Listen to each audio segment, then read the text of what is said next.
मौलाना तौकीर रजा पर इस वक्त की बड़ी खबर आ रही है। तौकीर रजा से पुलिस की पूछताछ लगातार जारी है। मौलाना तौकीर रजा को खुफिया जगह पर लेकर गई है पुलिस की टीम। तौकीर रजा से पूछताछ लगातार जारी। आपको बता दें कि बरेली में कल जिस तरह से हालात बने और उसके बाद से ही लगातार तौकीर रजा को सबसे पहले नजरबंद किया गया और अब खबरों के मुताबिक तौकीर रजा को पुलिस पूछताछ के लिए लेकर गई है। खुफिया जगह पर पुलिस लेकर गई है तौकीर रजा को।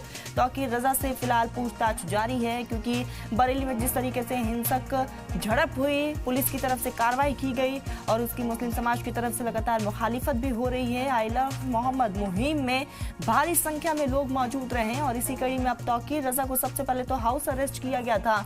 उनके घर के बाद सिक्योरिटी हाई अलर्ट पर रही और नमाज पढ़ने की भी परमिशन नहीं दी गई तौकीर रजा को।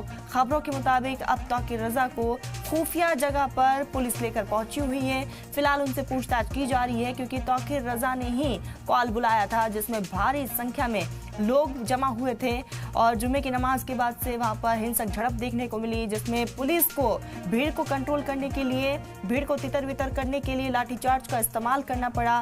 कई लोगों के खिलाफ मुकदमा दर्ज किया गया है, कई लोग इसमें बुरी तरीके से जख्मी हुए हैं और ऐसे में तमाम इल्जाम तौकीर रजा पर लग रहा है। तौकीर रजा को फिलहाल पुलिस की टीम लेकर गई है पूछताछ के लिए। फिलहाल पूरे बरेली में हाई अलर्ट जारी कर दिया गया है। कई इलाकों के थानों को वहां पर गश्त पर लगाया गया है। पुलिस हाई अलर्ट पर है क्योंकि रजा मस्जिद के पास कल जिस तरह से हालात बने, 9 महला मस्जिद के पास जो हालात बने और उसके बाद से पूरे बरेली में हाई अलर्ट घोषित किया गया।